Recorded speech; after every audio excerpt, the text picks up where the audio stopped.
আমার আরবি ভাষার সাথে এবং উর্দু ভাষার সাথে সম্পর্ক হচ্ছে প্রায় 10 বছর 11 বছরে।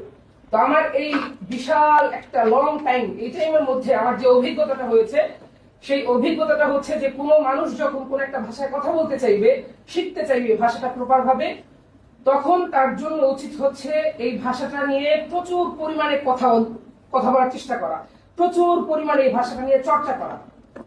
যত বেশি চর্চা করবে তত বেশি ভাষাটা তার মধ্যে ঢুকবে।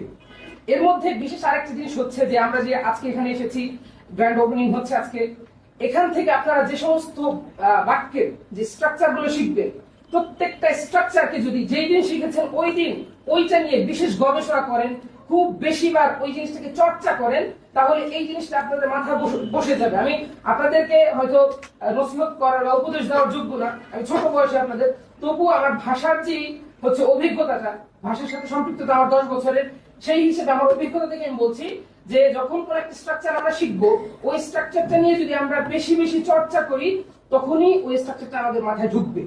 আর ওইটা পরবর্তীতে আমরা যখন কথা বলতে যাব, তখন একেবারে খুব সহজেই আমাদের সামনে চলে আসবে, তখন কোনো বাধা থাকবে না কথা বলতে। সেই হিসেবে আমার একটাই নসিহত বা উপদেশ আপনাদের কাছে, আপনারা একটা স্ট্রাকচার শিখবেন, ওই একটা স্ট্রাকচারকে একেবারে ভালোভাবে শিখে আয়ত্ত করে তারপরে নেক্সট স্ট্রাকচার শেখার চেষ্টা করবেন। Thank you.